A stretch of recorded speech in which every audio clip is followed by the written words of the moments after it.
La inmensa mayoría de las personas dan, ofrendan, hacen, pactan, buscando tener resultados financieros. Claro. Que la inmensa mayoría de las personas no tienen. Claro. Hay una mentira con el asunto del dar. El principio de todos los males es el amor al dinero.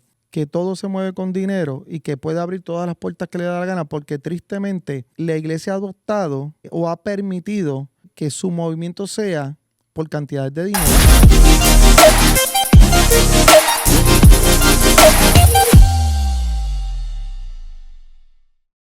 Saludos, bendiciones para ustedes, bienvenidos. Hoy es lunes, esto es lunes, soy José Pedraza y estoy seguro, aunque ya se dieron cuenta que no estoy en el setup habitual, no estamos en el lugar habitual. En esta ocasión estamos desde Orlando, Florida, Estados Unidos, y tengo la oportunidad de poder tener un tiempo especial en esta temporada nueva de nuestro podcast. Quiero invitarte a que tú te suscribas a nuestro canal, a que comentes y seas parte de nuestra conversación y a que le des like y enciendas las notificaciones.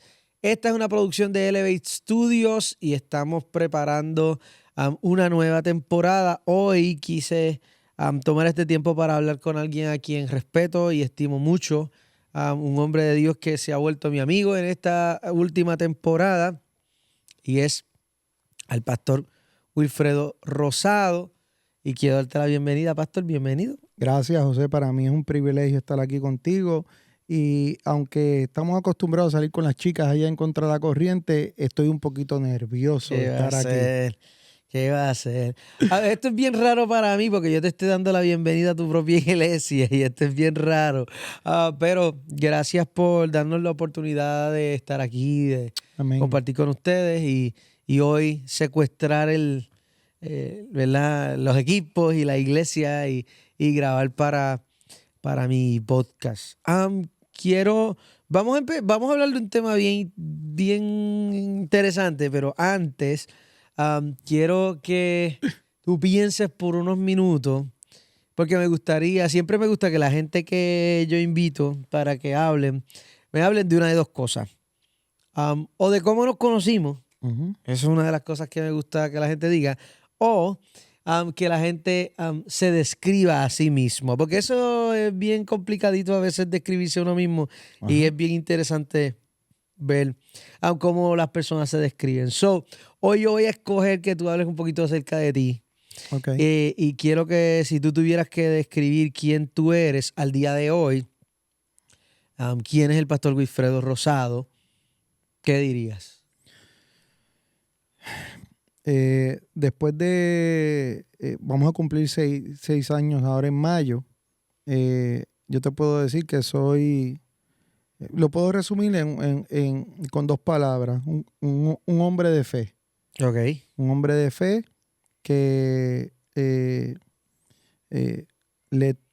le creyó al Señor desde el principio, pero aprendió a creerle aún más en la medida que fui caminando en lo que quiero llamar una aventura que yo jamás pensé que iba a ser de esta manera.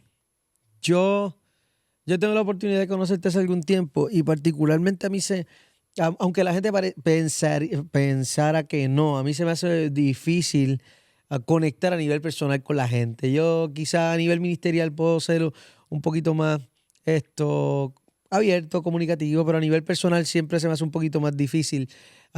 Y no creo que conecto con todo el mundo, pero desde que te conocí, yo creo que el Señor nos ha entrelazado en una amistad bien chévere y bien particular. Y quería que habláramos porque dentro de las muchas cosas que quizás pudiéramos hablar acerca de ti, creo que una de ellas tiene que ver con el tema que yo quiero hablar hoy. Y hoy quiero hablar contigo acerca del negocio de la fe. Eso es un poquito raro porque la inmensa mayoría de las personas podrían pensar que no machea el concepto de la fe y el negocio. Algunas personas se van a escandalizar cuando ven este tema del negocio de la fe. Pero tú eres una persona que hoy es pastor, pero por mucho tiempo ha tenido otro tipo de vida. Y ha vivido, es un hombre de negocios y ha tenido diferentes proyectos de negocio. Y quiero que hablemos un poquito acerca de ti y de manera corta podamos resumir cómo tú desarrollas esta percepción de vida. O sea, como que, ok, esta es la manera en la que yo voy a mantener mi familia, esta es la manera en la que yo voy a hacer vida. Y cómo pasa esa transición de ese traslado de la vida de los negocios a la vida del ministerio. So, si tú tuvieras que hablarme acerca de, tú siempre fuiste empresario, eso vino en el camino, vienes de padres empresarios, ¿cómo se da esa dinámica de tú entrar en el mundo de los negocios? No, yo soy oriundo, yo del barrio Amelia de Cataño, Puerto Rico, de una familia humilde, mi papá trabajador, mi mamá ama de casa, vivíamos bien, ¿verdad? Ajustados todo el tiempo. Yo soy el mayor de 3 hermanos. Y más o menos a los 17 años, mi papá y mi mamá se separan. Mi mamá se va con mis hermanos a Estados Unidos, yo me quedo con mi papá. Y haciendo una historia larga, bien corta, a los 18 años me compró mi primer auto y llego una noche a mi casa y mi papá tomó el auto, se lo llevó, yo me quedé dormido y chocó mi auto. Tuvo un accidente, estuvo en centro médico mucho tiempo hospitalizado. Y mientras estaba en centro médico hospitalizado, decidió vender todas las cosas de la casa alquilada, entregarle y me dijo, tienes que buscar dónde vivir.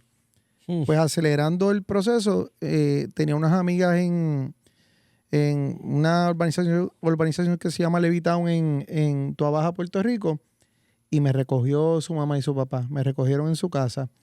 Ahí estuve viviendo hasta los 22 o 23 años, me casé. Y recuerdo que cuando me caso, empecé a buscar trabajo desesperado porque no tenía. Y salió en aquel tiempo El Vocero, era lo que estaba, y salió un anuncio en El Vocero y yo envié un resumen sin ninguna experiencia a una oportunidad de empleo de auto, de vendedor de auto. Y aunque pedía un bachillerato, al dueño de la empresa les resultó curioso que yo no tenía nada de lo que pedían y que solicité. Y me citó a la entrevista. Yo recuerdo que fui a esa entrevista y él me lo expresó. Me dijo, Julio Pérez se llamaba el señor, no sé si está vivo todavía, dueño de Tocars Toyota, recuerdo. Ese fue mi primer trabajo de auto. Y me entrevistó, yo estaba bien nervioso. En aquel tiempo yo no me atrevía prácticamente a hablar. Lo único que me impulsaba era que mi novia estaba embarazada, ¿verdad? Y yo me había acabado de casar por esto y no tenía dónde vivir. Y le contesté unas cuantas preguntas, me preguntó si tenía alguna experiencia en auto. Le dije que no, pero que mi tía trabajaba para esa misma empresa. Y que pues, eso me motivó a solicitar. Y él me despidió y me dijo, mira, hay una segunda entrevista, yo voy a decidir de todos estos 20 candidatos, 5, y son solamente 2 plazas. Y yo voy a escoger esos 5, los voy a traer, y de esos 5 escojo 2. Pues nada, yo esperé la llamada y nunca llegó, ¿verdad? Pasó una semana, 2 semanas, y de momento me llamaron. Y recuerdo, José, como dato curioso, que uno tenía que ir vestido con chaqueta, con todo eso, y yo no tenía ni zapatos. Recuerdo con un muchacho de la iglesia, un amigo, lo llamé, yo no estaba yendo en la iglesia allá, yo me había apartado a los 18 años, y le dije, mira, me están pidiendo, tengo que ir con un traje mío, yo no tengo, pero te puedo dar una camisa y una corbata. Pues yo fui a la casa, yo tenía un pantalón verde que me quedaba pequeño, y él me dijo, te voy a dar una camisa amarilla y una corbata verde y amarilla. Y yo fui a aquella entrevista con una camisa amarilla, una corbata verde y amarilla, un pantalón verde. Y cuando llegué, todo el mundo estaba vestido de azul, chaqueta, trajes grises para entrevista de trabajo. y el primero que llamaron fue a mí. Y yo entré. Eran 2 plazas, una para vendedor de cooperativas y otra para vendedor del piso. Y cuando me entrevista, me dice, yo te traje otra vez porque me sorprendió que tú fuiste bien transparente en la entrevista y no tenías, ¿verdad? No tenías los requisitos, pero enviaste el resumen.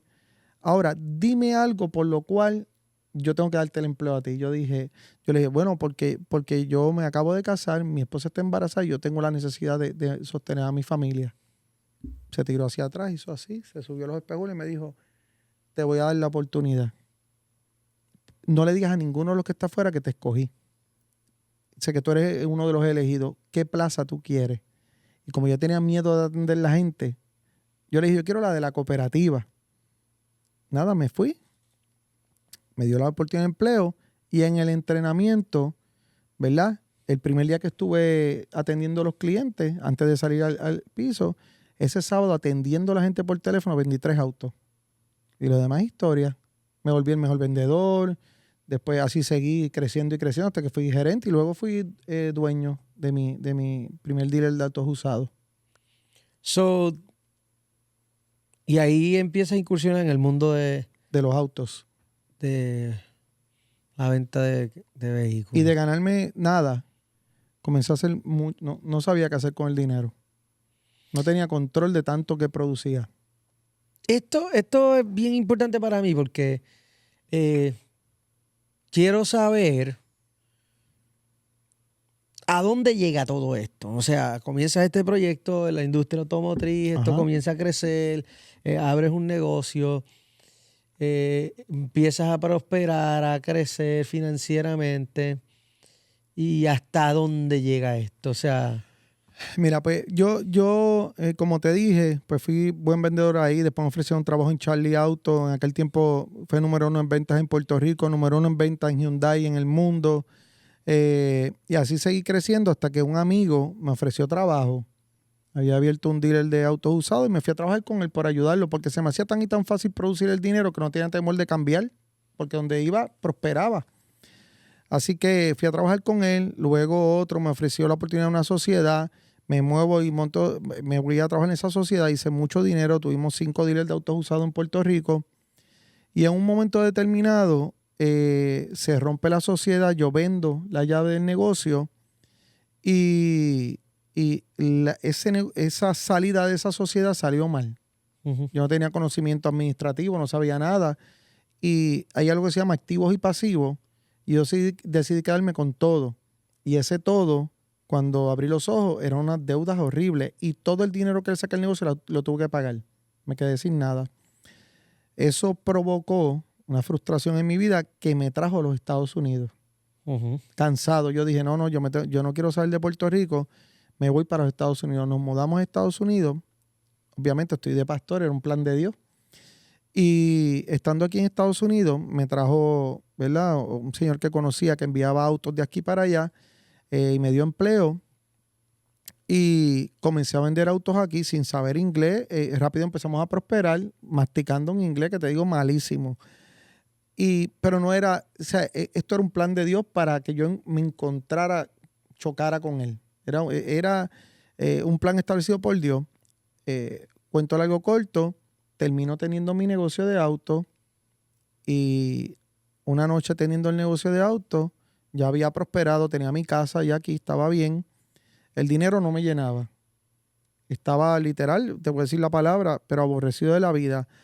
Y un día me levanto a las 3 de la mañana, yo tenía una Biblia que nunca había usado en mi oficina en la parte de abajo de la casa y mi pastor decía, el que me crió cuando niño, que tú no podías abrir la Biblia y poner el dedo porque eso era adivinación y que Dios no funcionaba de esa manera. Uh-huh. Y yo bajando la escalera dije, vamos a ver si tú eres verdad, yo voy a hacer lo que el pastor que me crió a mí dice que no se puede hacer. Y si tú eres verdad, vamos a ver qué pasa.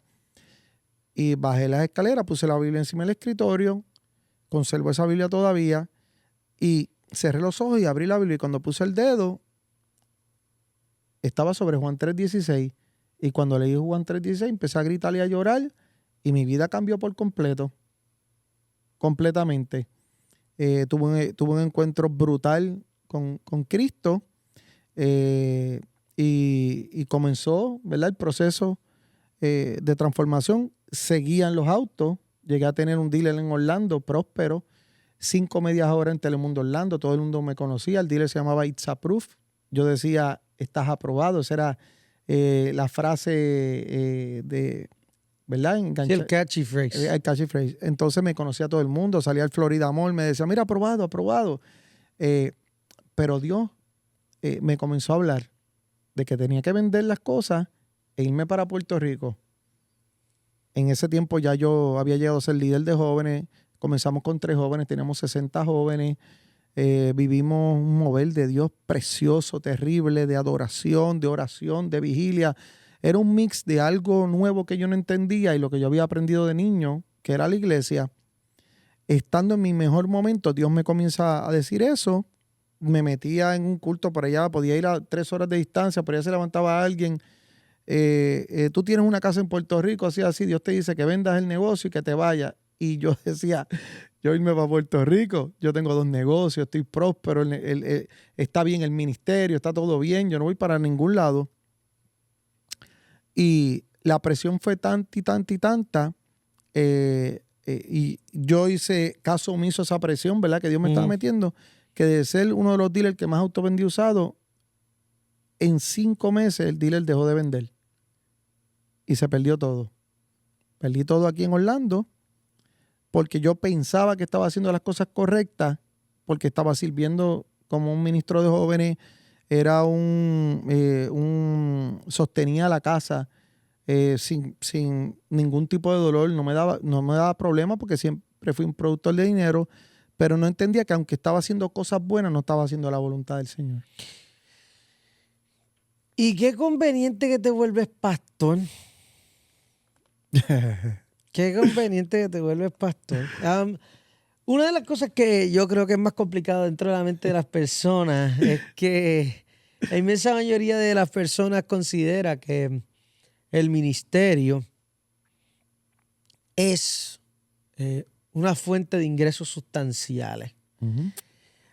Y quiero que hablemos de esto porque yo creo que en medio de tiempos súper complicados donde la gente está viviendo dificultades económicas por todas partes, dentro de la percepción de la mayoría de las personas está esta idea de esa frase que yo acabo de decir ahora, qué conveniente, que él cierra sabrá Dios cuánto se está ganando, cuánto se ganaba en el dealer, y pues cerró el dealer y ahora está en la iglesia haciendo dinero, viviendo de los diezmos y ese tipo de cosas.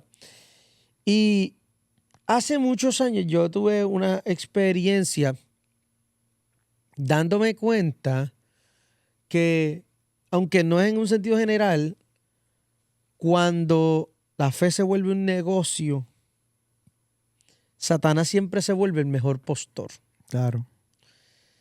Y a veces nosotros ignoramos lo difícil que es, y la gente ignora lo difícil que es decirle que sí a Dios cuando tú lo has tenido todo. Claro. So, hablemos acerca de esto, hablemos acerca de cómo tú lo ves ahora.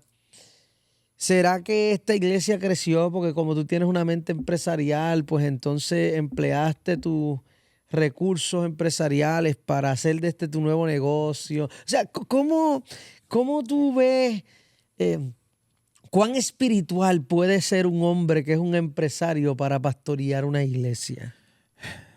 ¿Ya? ¿Sí? Mira, yo aprendí lo que yo te voy a hablar y mira cómo salen los temas, José. O sea, tremendo tema.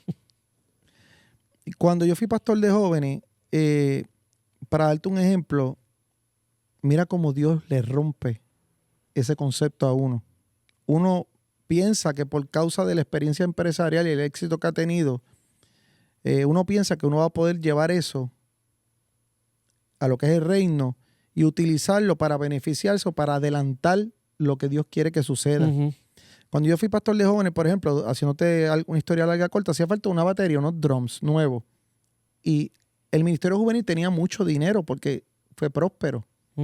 Y yo presento a la Junta de Oficiales una solicitud para comprar esos drums, $1,200, $1,400, y me la denegaron. Y yo salí corriendo y dije, como no quieren, el dinero nosotros lo producimos, yo lo voy a comprar. Y así lo dije en la reunión de la Junta. Ahora yo entiendo con la experiencia que tengo, pastor, es una falta de respeto. Fui, compré los drums y lo puse. Y de ahí adelante nunca más pedí dinero y todo lo que hacía falta yo lo ponía. ¿Qué sucede? Dios me empezó a hablar, pierdo todo, José. Y me veo forzado a virar a Puerto Rico sin nada. Pierdo mi casa aquí, pierdo mi negocio, perdí todo, quedé en vergüenza. Porque Dios me está diciendo que lo hiciera. Y Dios quería que yo estuviese bien. ¿Por qué tú crees que Dios te estaba pidiendo eso? Bueno, porque era necesario para que yo aprendiera que todo lo que yo tenía provenía de Él y que Él no dependía de mí para cumplir sus propósitos. Entonces, pero yo quiero abrir un paréntesis para leer una palabra rápido, porque yo quiero establecer que el tener riqueza no es malo. Dios es el que nos da la riqueza. Él quiere que nosotros estemos bien. Suave en ese tema, que te vas a dañarme el podcast. No, Dale, no, no, léelo, no. léelo ahí, No, léelo no. ahí. Pero lo que pasa es, José, que cuando yo hablo de esto, los viajes misioneros me han enseñado a mí que ser rico no tiene que ver con cantidad de dinero. Eso es una actitud de la mente y del corazón. Por ejemplo, un viaje que yo fui a Cuba, yo vi una gente viviendo bien en Cuba, no eran ricos, pero vivían bien, eran ricos. En un viaje a Honduras, ¿verdad? Que en aquel tiempo era la segunda economía más pobre de Estados Unidos. Entiendo que todavía debe ser, no estoy claro en eso. Vi gente que sus casas no estaban empañetadas, ¿verdad? No sé cómo se le dice en otro país eso, pero vivían bien, eran ricos.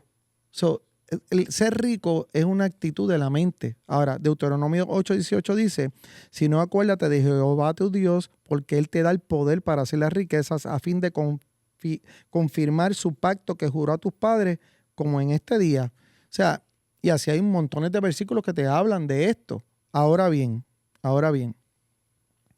yo me creía que yo podía hacerlo todo.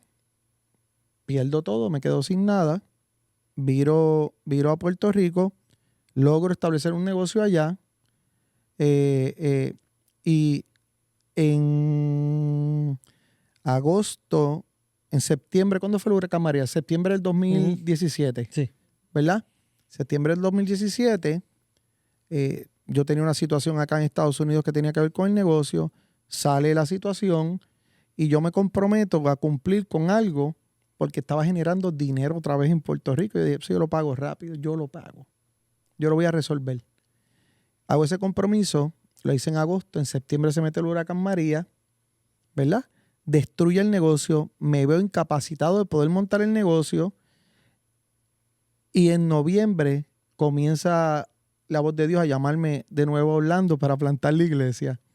Ya en ese entonces estaba hundido en las deudas, no tenía negocio y en enero del 2018 voy a un viaje a Argentina, un viaje misionero a Argentina y el pastor, que fue el que me comisionó acá a Estados Unidos, fue conmigo. Y él me dijo, lo que nos aconseja un obispo que conoce mucha gente, me voy a reservar el nombre, lo amo mucho. Lo que él diga con respecto a este tema de plantar la iglesia, eso vamos a hacer. Estando en el recibidor de un hotel en Mar de Plata, sin hablar del tema, el obispo me señala y dice, mira, es el tiempo de plantar a Wilfredo en Orlando, Florida. Y me envían a Orlando, Florida, a plantar la iglesia. Y yo vine a Orlando, Florida, sin nada. O sea, yo no planté la iglesia porque yo vi en la iglesia una oportunidad de yo poder hacer dinero. Yo llegué a la iglesia, llegué a Orlando, Florida, sin casa, después de haber tenido varios dealers de auto, sin crédito. Pero lo más terrible de esto fue que yo siempre fui una persona que operé en el segundo, tercero y cuarto lugar. En cuanto por decírtelo, a una cadena de mando eclesiástica. Yo ayudaba a los pastores, pero yo no tenía experiencia predicando. Y salí a plantar la iglesia. Yo no tenía ninguna posibilidad de poder depender de un ingreso de la iglesia, porque primero estaba plantando una iglesia que lo que contaba eran con 10 o 15 personas. Segundo, lo que tenía de sustento era $1,600 en la ciudad de Orlando, cuando una casa en aquel tiempo pagaba económico $1,600. Me lancé, como quien dice, a una aventura sin ninguna posibilidad de poder recibir nada. Cero dinero. Así llegué aquí, así estuve mucho tiempo. Hablaste hace un rato acerca de este verso que mencionaste con relación al poder de hacer riqueza. Ajá. Tú y yo tenemos estas conversaciones, tienden a ser un poquito más acaloradas por teléfono que frente al micrófono. Te me estás achicopalando frente al micrófono y te voy a ayudar. Porque yo vengo de una cultura un poquito complicada, de unas transiciones bastante complicadas, y yo tengo mucho conflicto con la teología de la prosperidad. Claro. Tengo mucho conflicto con eso porque creo que esta idea americana de de que el reino de Dios nos hace personas de dinero, Ajá. tiene muchos conflictos porque cuando la sacamos de este territorio y llevamos ese evangelio a otro territorio, No pues sirve. la realidad es que no sirve. Es nula, no sirve. Punto, se acabó. Gracias por estar conectado en este episodio de nuestra segunda temporada. Estamos felices de que seas parte de esta experiencia. Quiero invitarte a que le des like al video, a que puedas comentar y aportar a nuestra conversación y a que te suscribas al canal. Mantente conectado que todas las semanas tenemos un episodio nuevo. Entonces pareciera ser que es diferente, que la mente del empresario y la del pastor se me mezclan. Ajá. Y quiero que hablemos de eso porque considero que la inmensa mayoría de las personas dan, ofrendan, hacen, pactan, buscando tener resultados financieros Claro. que la inmensa mayoría de las personas no tienen. Claro. Entonces la pregunta es, ¿hay una mentira con el asunto del dar? ¿Hay un truco con el asunto del dar? ¿Estamos enseñando mal el asunto del dar? Lo que pasa es que en una de las conversaciones que tuvimos, recuerdo que te dije que cuando yo perdí todo era cuando más yo daba. Cuando más yo daba. O sea, el tú dar no te garantiza que tú vas a tener dinero. Tú das en agradecimiento por causa de lo que te dieron a ti. Y esa es la verdad. Cristo se dio por ti. No tuvo nada que aferrarse. Dice la palabra. Lo dio todo por amor. Y uno, en respuesta a eso, ¿verdad? Yo soy de los que pienso, literal, y se lo digo a la iglesia a sí mismo, que yo no tengo nada que sea mío porque todo me lo dieron. Yo doy por eso. Pero el yo dar no me libra a mí de vicisitudes y problemas y circunstancias. Van a pasar porque son parte del paquete. Son parte de nuestra humanidad. Ahora bien, yo sí creo, como te dije, y quiero repetirlo, los viajes me enseñaron a mí que el ser próspero, el tener riqueza, es una actitud de la mente. Yo he visto gente, ¿verdad?, en estos países que no tienen ni cuenta de banco, pero el gozo que emana de su vida, ¿verdad?, con lo poco que tienen, es de una persona rica. ¿Me entiendes lo que te quiero decir? Ahora bien, sí entiendo lo que tú dices porque lo hemos hablado 80 veces. Aquí en Estados Unidos se amarra la idea de que todas las personas que son cristianas, si no tienen dinero, es que llevan una vida mediocre. O que cargan una maldición. O una maldición. O que tienen un... Sí, pero eso es una mentira. Yo te conté que cuando nosotros vinimos aquí, esto quizás no te lo conté, pero te lo cuento ahora. Yo traté de montar un negocio, una sociedad, empecé a trabajar en ella. Yo no tenía la posibilidad de poder tener eso a nombre mío porque pues tenía unas situaciones que me lo impedían. Lo hice y nunca pude cobrar mi sociedad. Y Dios me empezó a ministrar que me quería trabajando full time, pues de nosotros ser gente reconocida, que teníamos carros buenos y todo. Tuve un auto que nos servía, que me metía aquí hay unos Jonker, que tú entras y le sacas las piezas a los autos. Pues yo me vi sacando piezas al auto con mi esposa, los dos juntos sacándole piezas para poder arreglar el auto, para poder llegar a la iglesia. Fui motivo de un montón de burla de gente por causa de esto. Cuando me metí de lleno en la iglesia, mi esposa tuvo que buscarse 2 empleos. Y por 5 años, José, yo te lo conté, yo estuve sin cobrar un centavo. Todo lo que yo hacía era que todo lo que entraba en la iglesia lo invertía en la gente.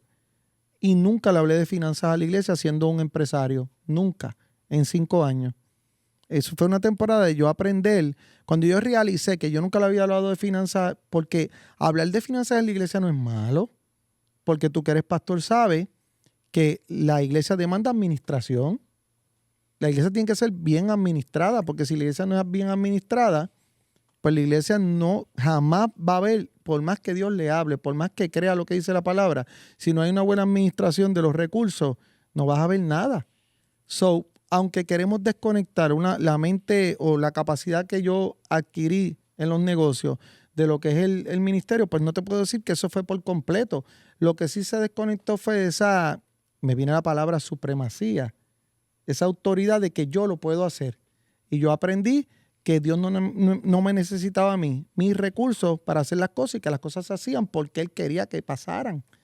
So, por 5 años estuvimos sin cobrar, desarrollando la iglesia y hoy por hoy empezamos a generar un salario de la iglesia hace, te puedo decir, 8 meses y vamos para 6 años. O sea, yo, aunque parecemos y adiós. ¿Qué tú crees, Pedraza? Solamente aquí, oíste.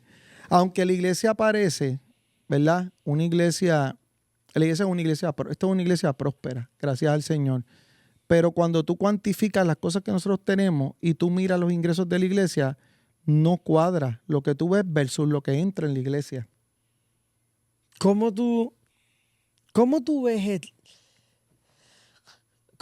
este tema desde la perspectiva de Jesús en el templo, volteando las mesas, sacando a los mercaderes y los cambistas? Mira, yo estudié eso y te lo voy a decir desde lo que yo pude encontrar. Uh-huh. Le hacían trampa a la gente. La gente, no todo el mundo tenía la capacidad de llevar X o Y animal. La gente llegaban para decirte, qué sé yo, con una paloma, para decirte, y esta gente venía y le decían, eso no sirve. Le cogían eso y le vendían otra paloma, ¿verdad? En el precio que fuera, para que esa gente hicieran su sacrificio. La cuestión de esto es que cogían esa paloma que guardaban y se la vendían a otro y le hacían lo mismo. O sea, mira, yo creo que, y tengo un texto bíblico aquí, déjame buscarlo. Yo creo que lo que busca el texto, yo creo que la inmensa mayoría de las personas tiene uno de los problemas más grandes de la percepción de las personas es tratar de entender el funcionamiento del cuerpo de Cristo desde la ignorancia bíblica. Porque tú estás haciendo una buena referencia acerca de lo que está ocurriendo dentro del pueblo, y es que los sacerdotes se están aprovechando de las necesidades del pueblo. Estaban abusando de la gente. Para timar a la gente. Claro. Y usando las necesidades de la gente, buscan enriquecerse, claro, sobrevalorando los elementos del sacrificio. Y esto es lo que molesta a Jesús, lo que hace que ese celo de Dios se manifieste en la vida de Jesús. Sí, mira, Lucas 16:13 dice, entonces Jesús hablando, ningún siervo puede servir a dos señores, porque aborrecerá al uno y amará al otro, o estimará al uno y menospreciará al otro. No podéis servir a Dios y a las riquezas. O sea, nosotros y Eclesiastés 5:10 dice, ¿verdad? Que dice, el que ama el dinero no se saciará de dinero, y el que ama el mucho tener no sacará fruto. También esto es vanidad. Pero ¿en qué punto? Esta pregunta, ¿en qué punto se hace ese cambio de amar al dinero? ¿Cómo? Mira, es que recuerda que el ser humano vive anhelando tener cosas. Mi experiencia trabajando con millonarios, ¿verdad? Es que, por ejemplo, uno que me viene a la mente en particular, que lo conocí cuando tenía $200,000. Lo acompañé hasta 3 millones. La actitud que tenía cuando tenía 200,000, antes lo conocía también, pero cuando llegó a 200,000 es la misma cuando 3 millones, ¿verdad? Era una actitud de que tenía temor todo el tiempo de perder lo que ya había adquirido y no se saciaba con esos 3 millones, aunque decía que esa era la meta que quería tener. Así sucesivamente siguió haciendo dinero, y la última vez que me senté con él, o que estuve compartiendo con él, yo iba a predicar en una iglesia, ¿verdad? En Puerto Rico. Y dije, me tengo que levantar a las 3 y pico de la mañana porque no tengo tiempo, porque me consume mucho tiempo hablando. Y son los mismos temas de cuando tenía 50,000, de cuando tenía 200,000, de cuando tenía $300,000, lo mismo. Y cuando me levanto a las 3 y pico de la mañana, que me siento en su sala para mis notas, escucho un y digo, ¿qué rayo es esto? Estaba hablando solo en el balcón de la casa, y yo voy y me la acerco y mira qué pasa. No, que estoy cuadrando. Yo, pues vamos a cuadrar. Vamos a ayudarte. Cuando me siento a cuadrar, iba por 10 millones. Y era el mismo desespero por el dinero. O sea, yo creo que cuando uno entra, o sea, la gente entra en esto de la avaricia sin darse cuenta. Y se vuelve un estilo de vida y viven soñando con tener y no se sacian. Se vuelve una enfermedad, no se sacian y quieren más y más y más. Y el problema es que cuando el hombre se enamora del dinero, la palabra dice que el principio de todos los males es el amor al dinero. Cuando el ser humano se da cuenta que todo se mueve con dinero y que puede abrir todas las puertas que le da la gana, porque tristemente, y aquí es donde la cosa se va a poner caliente como las llamadas telefónicas, la iglesia, Pedraza, literal, con el paso del tiempo, porque esto ha existido siempre, si hablamos de las indulgencias, o sea, esto es algo un mal de todo, de la humanidad. La iglesia ha adoptado, ¿verdad? O ha permitido que su movimiento sea por cantidades de dinero. ¿Cuánto me vas a dar? ¿Cuánto me puedo ganar? ¿Cuánta gente tiene? ¿Cuánto de la ofrenda la puedo levantar yo? Y eso, o sea, ¿qué yo te puedo decir? Yo que tengo los dos contextos. Yo fui un empresario que no era cristiano, después fui empresario cristiano, vine a ser pastor, no pude ser empresario, y ahora en esta temporada Dios me está permitiendo otra vez volver a ser empresario, pero desde otra perspectiva. So, yo creo que la gente, esto del dinero comienza y la gente no se dan cuenta. ¿Tú consideras que tú amas el dinero? No. Ok. No me importa el dinero. Y si digamos hipotéticamente que Ajá. yo soy un empresario que Ajá. tiene muchos recursos financieros y Ajá. vengo aquí y te digo que tengo un par de millones Ajá. de dólares para Ajá. darte aquí, para ayudarte con esto. Ajá. ¿Cómo responde Wilfredo Rosado a eso? Bueno, pero tienes que ser más específico en la pregunta. ¿Qué tipo de ayuda? No, yo voy a darte el dinero. Por eso, pero que yo no quiero. Las tertulias se van a poner como las telefónicas. Zumba. ¿A ti te han ayudado de alguna manera o Dios ha permitido que algún hombre de dinero te bendiga tu ministerio, la casa que tú diriges? No. O sea, nadie te ha dado nunca nada. La manera en la que la manera en la que ha ocurrido en Revival, por lo menos, Ajá. ha sido con las aportaciones voluntarias de las personas de la iglesia. Por eso, pues entonces, si esa aportación de ese millonario viene voluntaria, ¿qué diferencia tiene de las aportaciones voluntarias que has recibido?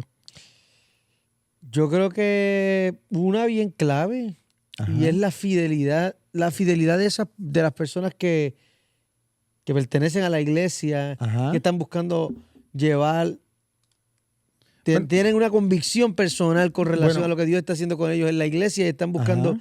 aportar en eso, y esa diferencia es crucial. Bueno, lo que pasa aquí es, en este contexto de Estados Unidos, y Puerto Rico es parte de Estados Unidos, Sí. tú puedes tener una entidad sin fines de lucro establecida en el Estado. Uh-huh. Y tú tienes una entidad sin fines de lucro establecida en el Congreso, ¿verdad? Donde tú registras, te dan lo que se llama un 501c3, que te acredita a ti como una entidad sin fines de lucro.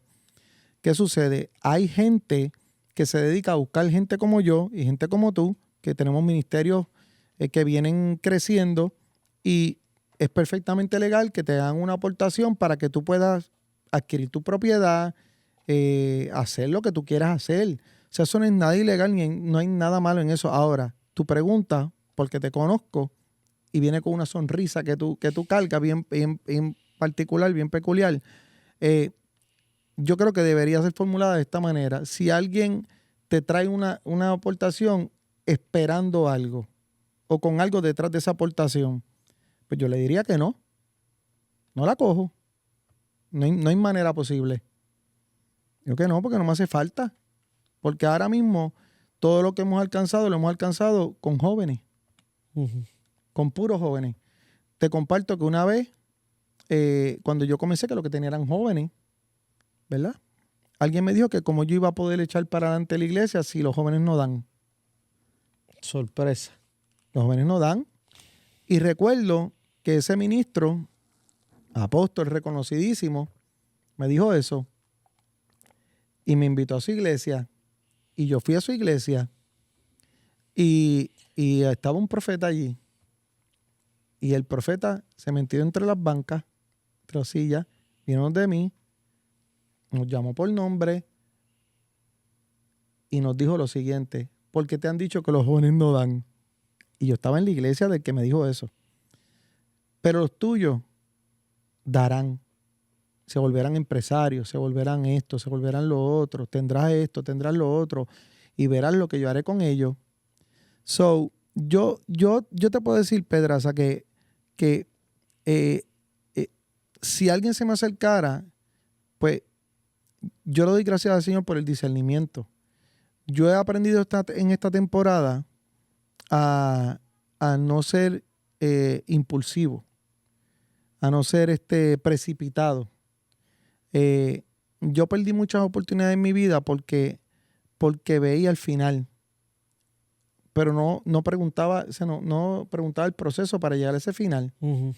Y a veces tomaba decisiones, ¿verdad?, que impedían que en ese caminar, aunque el final iba a ser de X o Y manera, en el caminar, ¿verdad?, con X o Y relación o haciendo X o Y negocio, Dios me iba a entregar cosas que eran necesarias para yo poder cumplir el propósito, como le pasó a José. Yo creo que un día te acuerdas que yo te dije, mira, ¿por qué José se vistió de egipcio cuando lo sacaron de la cárcel? Porque si él estaba saliendo de la cárcel porque cargaba algo de parte del Señor. Él no tenía que vestirse de egipcio. ¿Por qué se vistió de egipcio? Te pregunto yo a ti eso. ¿Por qué tú crees que se vistió de egipcio? Yo creo que, la respuesta puede ser bien amplia, pero Claro. puedo pensar que tenía mucho que ver con la toma de autoridad una vez sale de Egipto y responde al faraón. Claro. Ya era conocido como un hombre de autoridad, Claro. tiene que buscar tomar esa legalidad de autoridad para... Y probablemente, como sabía el final, Uh-huh. aunque no lo tenía claro, pero sabía el final, porque el final yo creo que se lo mostraron mucho tiempo antes, Uh-huh, ¿verdad? uh-huh. Pues dejándose llevar, ¿verdad?, por ese final, pues dijo, voy a esto. Pues yo en este tiempo he aprendido que uno tiene que Dios le presenta oportunidades a uno y que uno tiene que ser diligente con las oportunidades que Dios le presenta, sin uno negociar sus principios, lo que uno cree. Yo me he visto en mesas en este tiempo en los cuales se puede hablar de finanzas, pero yo, literal, Pedraza, me he comenzado a reír y el dinero no me mueve. Y te estoy hablando en mesas que se habla de miles. ¿Cuán difícil es? Porque yo puedo hablar de mi propia experiencia, pero para eso te invité a ti hoy. ¿Tú has pensado alguna vez, vas a ver las dificultades de lo que representa levantar un ministerio que la gente no tiene idea cuánto cuesta eso ni cómo se maneja eso? ¿Has pensado alguna vez dejar lo que estás haciendo y retomar lo que hacías antes, aunque sea desde la perspectiva de ayudar a lo que está pasando ¿Has pensado alguna vez dejar el pastorado y retomar tu vida de negociante? Bueno, mira, yo traté de montar aquí 2 negocios. El primero fue un fracaso, me meto en la iglesia. El segundo me costó una gente que amo, porque o sea, vivimos unos tiempos de una estrechez económica brutal. O sea, de yo tener una casa aquí de 5 cuartos, 3 baños completos, a llegar a un apartamento que lo conseguí por misericordia, que pagaba $600, lleno con un hongo que le da a los apartamentos aquí, Pedraza, que yo gastaba más dinero en vela y en spray porque no podía quejarme con el dueño porque eran $600. Claro que pensé 1000 veces. Claro, gritaba y lloraba.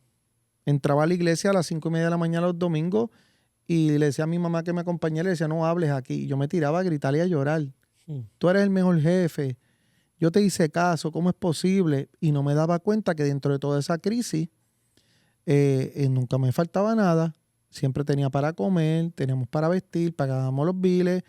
Estaba sobreviviendo, o sea, llevando mi vida todos los días. Pedraza, los primeros 3 años de ministerio me quería quitar. E inclusive, hace 3 años atrás puse mi carta de renuncia. La iglesia ya estaba, se sostenía, no me pagaban, pero se sostenía. Y yo le dije a la iglesia que buscaran un doctor o alguien con estudio que los llevara a otro nivel. Que yo había plantado la iglesia, que estaba todo, que tenían todo, que yo necesitaba suplirle a mi familia. Porque me dolía ver a mi esposa trabajando como trabajaba, porque me dolía el no poder, o sea, el no poder sostener la casa. Cuando yo siempre fui ¿El proveedor? Claro, desde los 22 años, ayudando a mi mamá, ayudando a toda mi familia, y de momento verme que no tenía nada. O sea, yo decía, pero ¿cómo es que pasa esto?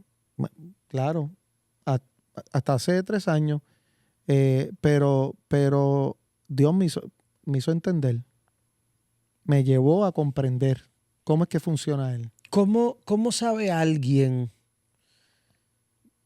¿Cómo sabe alguien que tiene o no amor al dinero?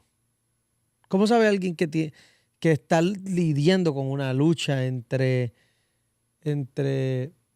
utilizar el dinero como un recurso para vivir y hacer la voluntad de Dios y amar el dinero? Bueno, yo te lo acabo de explicar ahorita con la ilustración que te traje del hombre. No hay nada que lo satisfaga, por decírtelo de una manera, no usar una palabra aquí de la Real Academia Española que me vino a la mente. No hay nada. Quiere más y más y más, y el dinero lo usa para controlar a la gente y manipular a la gente. Y hace cualquier cosa por tener dinero. Pero Pedraza, yo he visto a veces niños pequeños que tienen esos rasgos. Pero tú ves a sus padres y no los tienen. Y son así, y tú tienes que trabajar con eso para enseñarle que el dinero nos permite vivir, pero no es lo que nos hace vivir. No es lo que nos da la vida. Ahora, yo creía que yo no tenía problemas con el dinero, pero claro, tenía miles de problemas. Es más, mi problema era el dinero. Porque, por ejemplo, yo te lo expliqué con la batería. Yo le fui a pedir perdón a ese pastor después, porque realicé que yo hice algo que estaba mal. Sí, en arrogancia, en orgullo. Claro, porque yo hice eso creyendo que estaba honrando a Dios. Yo estaba suplantando a Dios. Yo estaba haciendo el papel de Dios. El papel de Dios. Entonces, ¿qué yo te puedo decir, Pedraza? Yo pasé por varias experiencias con el Señor que me convencieron de que yo era pastor, que ya yo no era comerciante, que yo soy un pastor. ¿Y al día de hoy tú te consideras un pastor y no un comerciante? No, yo soy pastor. Yo no quiero saber de negocio. Tú me viste, nosotros tenemos una oportunidad de un negocio, pero yo estoy enseñándole a mi hija. Mi esposa está allí. Y yo lo que quiero es estar aquí.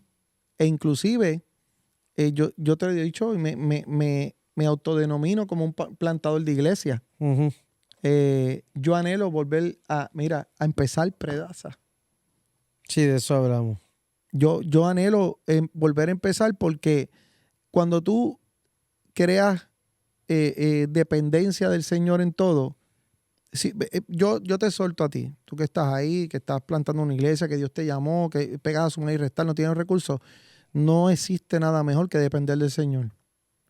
No hay satisfacción más grande en la vida. El dinero no te da la satisfacción más grande es tú saber que tú tienes un Padre que no es escaso, que es bondadoso, que cuando tú le obedeces, ¿verdad? Que aun cuando no le obedecemos, nos cubre y nos guarda.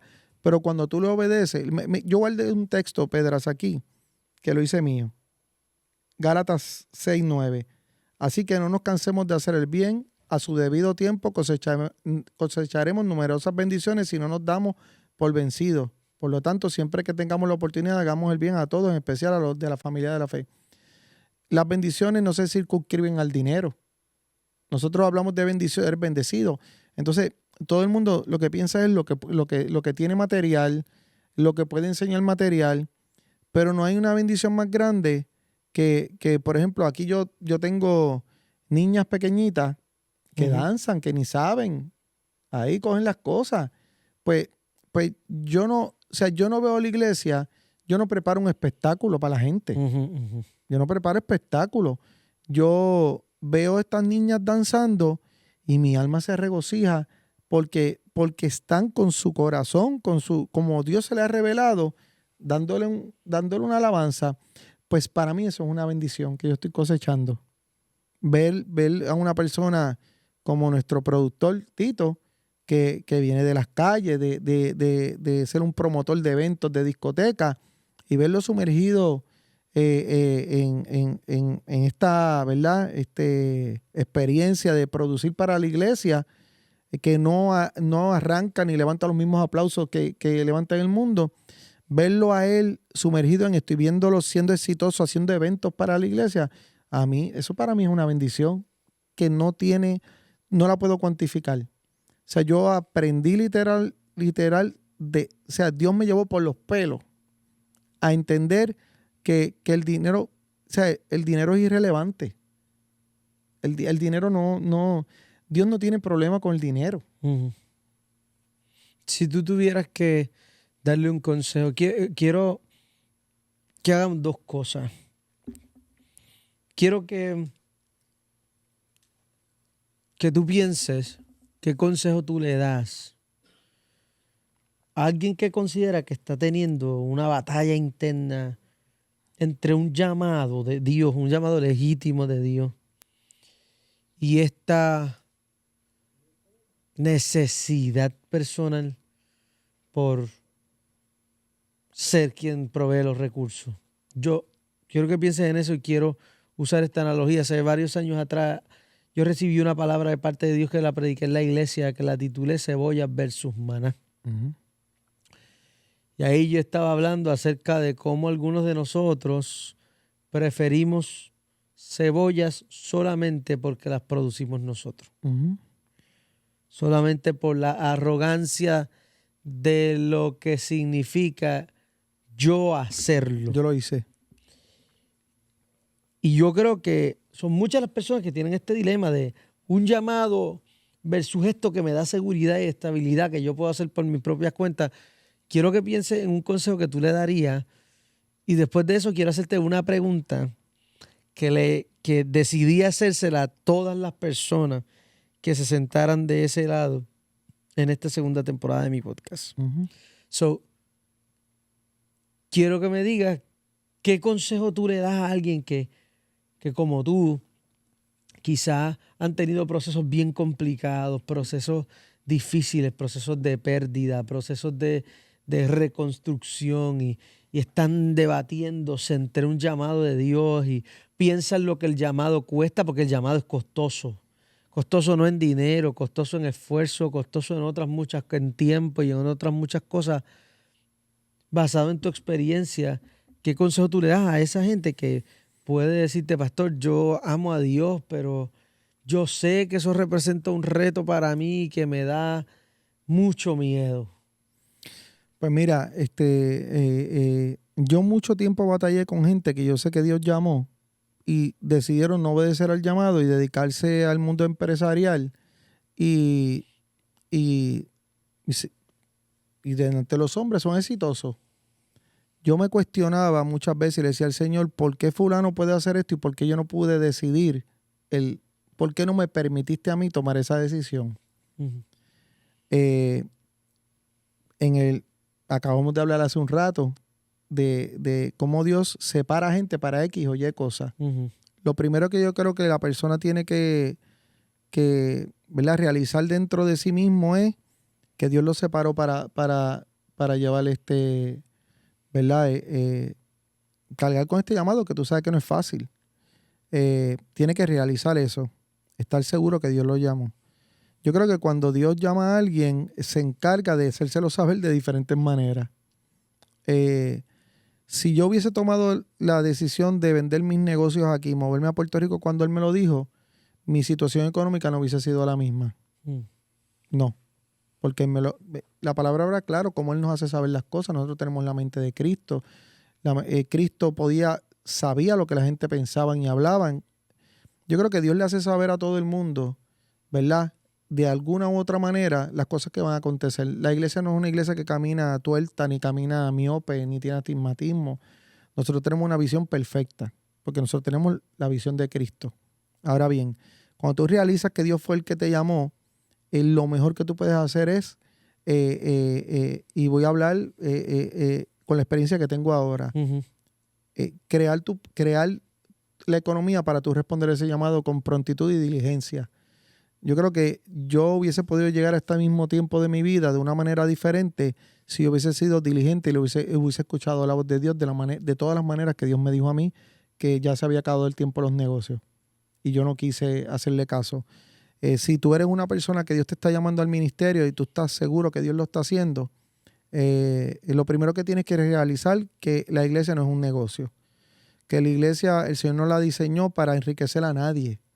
Que la iglesia fue diseñada para predicar las buenas nuevas de salvación y para adelantar el reino, para que seamos un brazo de extensión de Cristo y para que multipliquemos las cosas que Él hizo. Que no hay mayor satisfacción que obedecer a nuestro Padre. Esa es la mayor satisfacción, el mayor bienestar, la mayor paz. Esa es la paz que Él nos regaló y que dice la palabra que sobrepasa todo entendimiento. Y que si tú has recibido el llamado y tienes la convicción, pero no tienes seguridad y certeza, que le pidas al Señor que te ayude en esa parte de la seguridad y certeza, porque yo te puedo testificar hoy que aunque yo no genero el dinero que tuve, yo vivo mejor que como yo vivía cuando me ganaba 30, 40 y 50 mil dólares mensuales. Yo vivo mejor ahora. Que como le dije a Pedraza, para mí el dinero es irrelevante. Una vez que tú descansas en el Señor, en el llamado que te hizo y en su provisión, se activa en ti el regalo de la paz y te sumerges en el llamado, y cuando otros colapsan por situaciones económicas, tú te quedas tranquilo como si nada pasara. Te exhorta que confíes en el Señor, que Él es un Padre fiel, que Él es dueño del oro y la plata, que Él sabe lo que tú necesitas. Él conoce todas las cosas y que Él tiene todo listo para que tú puedas responder conforme a lo que Él habló acerca de ese llamado. Que confíe y que crea. Para cerrar, esa cámara que está ahí es tu cámara. Uh-huh. Y quiero que mirando esa cámara me respondas esta pregunta. Siempre que le he hecho esta pregunta a todas las personas que se han sentado ahí en el otro lado, las respuestas han sido bien interesantes, pero muy personales. Basado en la historia de tu vida y buscando conectar esa respuesta tuya con nuestra conversación de hoy, mirando esa cámara, yo quiero que tú me respondas, ¿quién es Jesús de Nazaret?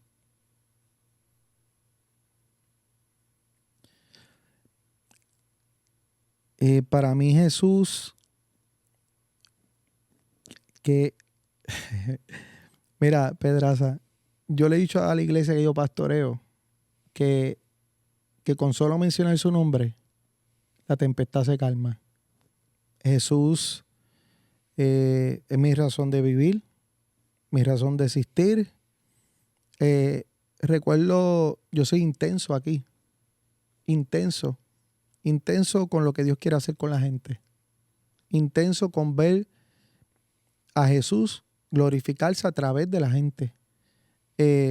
Soy tan y tan intenso que una vez Él me habló y me dijo, no te entienden, pero yo te entiendo. Empuja. Yo no tengo otra razón de vivir que no sea Él. Yo anhelo literal el día que me encuentre cara a cara con Él. Yo le digo a los pastores aquí en la casa y a veces me dice, ay, pastor, tú te pasas diciendo que tú te quieres morir. Yo digo, no, pero yo no me voy a morir. Yo voy a trascender. Si a mí me dieran la opción ahora, si Jesús me dijera, ¿tú quieres estar conmigo ahora? Yo le diría que sí. Y yo tengo 2 nietos. Y mi hija, Wilnelly, no ha tenido un hijo todavía. Yo quiero ver los hijos que Dios le habló a Wilnelly. Pero para mí es vivir el Cristo y morir es ganancia. Jesús para mí es todo. No hay otra cosa. Es mi respirar. Es por la razón por la cual yo vivo. Yo no cambiaría nada de mi vida. Nada. Yo he entendido y he realizado que todo lo que Jesús permitió que yo pasara ha sido por mi bien. Y ha sido por el propósito que Él separó para mí. Yo le decía en una prédica a la iglesia que nosotros vemos los mártires que todavía mueren en África, en Irán, y lloramos. Y yo le he dicho, miren a muchos de estos mártires que ni gritan. Porque se supone que nosotros aplaudamos la entrada de alguien al cielo. Y nosotros, lamentablemente, vivimos tan desconectados de la realidad de lo que Cristo hizo por nosotros, que vivimos pegados a esta vida. Pues Cristo para mí es todo y yo vivo pegado a la salvación, a la eternidad que Él me regaló. Para mí Jesucristo es todo. Mi amor, mi respirar, como dice esa alabanza. Eso es Él para mí. Pastor Wilfredo Rosado, gracias. Yo doy gracias a Dios por tu vida y bendigo al Señor porque creo que en este tiempo ha sido, yo creo que de esas pocas experiencias recientes en mi vida, donde yo considero que el tener un amigo me hace bien. Gloria a Dios. Y bendigo al Señor por tu vida y por la vida de tu iglesia. Y te agradezco por tu gentileza, tu amabilidad y el deseo de recibirnos y de permitirnos estar aquí contigo. Y sabemos que Dios va a seguir haciendo cosas maravillosas en la vida de tu iglesia y que la amistad que el Señor nos ha permitido disfrutar nos va a dar espacio para celebrar juntos de lo que Dios va a hacer en el futuro. Amén. A usted, muchas gracias por estar conectados en esta ocasión. Quiero animarle a que recuerde suscribirse al canal, encender las notificaciones, comentar para que usted sea parte de nuestra conversación. Recuerde que esto es una producción de Elevate Studio. Nos vemos en el próximo episodio. Chao.